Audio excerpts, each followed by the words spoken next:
জুলাই গণঅভ্যুত্থান যদি জামাত ইসলামের হয়, জুলাই গণঅভ্যুত্থান যদি মেটিকুলাস ডিজাইন হয়, জুলাই গণঅভ্যুত্থান শুধুমাত্র যদি এনসিপির হয়, তাহলে আমরা যারা একেবারে ছাত্র জনতা, একজন গৃহকর্মী থেকে শুরু করে একজন বধূ, শিশু, কৃষক, চায়ের দোকানদার, ফুলের যে বিক্রি করে, ফুল বিক্রেতা, রিক্সা চালক, এই সমস্ত আপামর জনতা যে ফিল্ডে ছিল, মাঠে ছিল, রাজপথে ছিল, মার খেয়েছে, মারা গেছে, আত্মীয় স্বজন হারিয়েছে, তাহলে তাদের কি করে থাকলো? সেই আন্দোলনকে, সেই ত্যাগকে বা সেই স্যাক্রিফাইসকে যদি আপনি বলেন যেটা একটা ম্যাটিকুলাস ডিজাইন, বা আপনি যদি বলেন যে এটা আমাদের আন্দোলন, তাহলে এটা সার্বজনীন থাকে না। আচ্ছা, আপনারাই আমাকে বলুন যে জুলাই গণঅভ্যুত্থান নিয়ে সম্মুখ সারিতে যারা ছিলেন তারা কেন ক্ষুব্ধ হবেন না?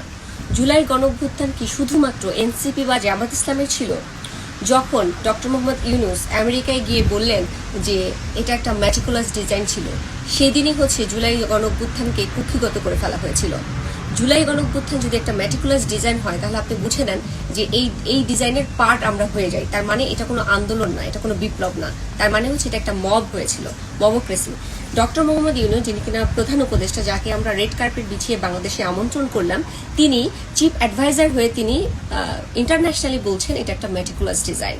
তখনই জুলাইকে তারা একপাক্ষিক করে ফেলেছে। এরপরে এনসিপি দাবি করা শুরু করলো যে জুলাই গণঅভ্যুত্থান আমাদের। এখন যখন 2026 সাল এসছে, আমরা একটা নির্বাচন হওয়ার পরে একটা নির্বাচিত সরকার পেয়েছি, তখন তারা যখন বিরোধী দল হয়েছে, তখন তারা বলছে যে জুলাই গণঅভ্যুত্থান আমাদের, আমরা না হলে জুলাই গণঅভ্যুত্থান হতো না। তাহলে আপনারা বলেন, জুলাই গণঅভ্যুত্থান যদি জামাত ইসলামের হয়, জুলাই গণঅভ্যুত্থান যদি মেটিকুলাস ডিজাইন হয়, জুলাই গণঅভ্যুত্থান শুধুমাত্র যদি এনসিপির হয়, তাহলে আমরা যারা একেবারে ছাত্র জনতা, একজন গৃহকর্মী থেকে শুরু করে একজন বধূ, শিশু, কৃষক, চায়ের দোকানদার, ফুলের যে বিক্রি করে, ফুল বিক্রেতা, রিক্সা চালক, এই সমস্ত আপামর জনতা যে ফিল্ডে ছিল, মাঠে ছিল, রাজপথে ছিল, মার খেয়েছে, মারা গেছে, আত্মীয় স্বজন হারিয়েছে, তাহলে তাদের কি করে থাকলো? এটা আপনাদের কাছে আমার প্রশ্ন। আমরা কেন ক্ষুব্ধ হব না? আমরা যে চাওয়া থেকে আমাদের কাছে মনে হয়েছিল যে মানবতার চূড়ান্ত লঙ্ঘন হচ্ছে ছাত্র জনতার উপরে, আমরা যেটা দৃশ্যপটে দেখেছি যে ছাত্র জনতার উপরে লাঠিচার্জ করছে, গুলি করছে, মেরে ফেলছে, মানবতা লঙ্ঘন হচ্ছে, জাতিসংঘে যে আইনগুলো আছে সেই আইন বিরোধী কাজ করছে, তখন আমরা নিজেদেরকে আবদ্ধ করে রাখতে পারিনি। আমি কখনো পলিটিক্সের সাথে জড়িত ছিলাম না, আমরা অনেকেই ছিলাম না, আমরা জানতাম না এত কিছু, কিন্তু আমরা তারপরও রাজপথে বেরিয়েছি। কেন? এই ছাত্র জনতার জন্য।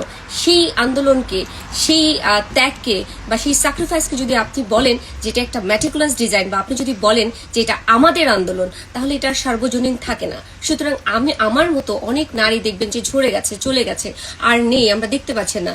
আপনি দেখেন উমামা ফাতেমা, তাকে কি পাওয়া যাচ্ছে? আপনি দেখেন ফারজানা সিথি, তাকে দেখা যাচ্ছে, নীলা ইসরাফিলকে দেখা যাচ্ছে। কেন আমরা সামনে আসতেছি না? আমাদের কেন এখন পর্যন্ত কোনো একটা ভালো প্ল্যাটফর্মে আমাদেরকে পাওয়া যাচ্ছে না?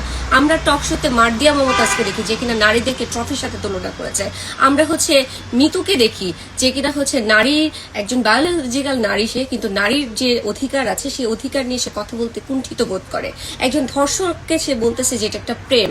এই ধরনের নারীদেরকে আমরা দেখতে পাচ্ছি পার্লামেন্টে, অথচ যেই নারীদের অবদানে আজকে আপনারা পার্লামেন্টে বসেছেন, যেই নারীদের অবদানের কারণে আজকে একটা সুন্দর নির্বাচন হয়েছে, একটা গণতান্ত্রিক দেশের মধ্যে আমরা বসবাস করার সাহস পাচ্ছি বা সুযোগ পাচ্ছি বা বাক স্বাধীনতা পাচ্ছি, আপনারা কথা বলতে পারছেন। ফেসবুকময় যে বুলিং হচ্ছে, এই যে বট বাহিনী নামে একটা গ্রুপ তৈরি হয়েছে, এই সমস্ত কিছু তৈরি হয়েছে আমাদের স্যাক্রিফাইসের কারণে। সেই আমাদের অবদান কোথাও নাই, না সরকার আমাদের দিচ্ছে, না রাষ্ট্র আমাদেরকে দিচ্ছে, না বিএনপি সরকার আমাদেরকে দিচ্ছে, না কেউ দিচ্ছে। তাহলে আমরা কেন ক্ষুব্ধ হব না, কেন হতাশ হব না? আপনার স্বপ্নগুলো আকাশ ছুবে প্রবাসীর হেলিকপ্টারের মাধ্যমে। বিয়ে, জন্মদিন অথবা যে কোনো বিশেষ প্রয়োজনে হেলিকপ্টার ভাড়া করতে যোগাযোগ করুন স্ক্রিনে দেয়া নাম্বারে। প্রবাসীর হেলিকপ্টার, নিরাপদ ও সাশ্রয়ী বাহনের বিশ্বস্ত নাম।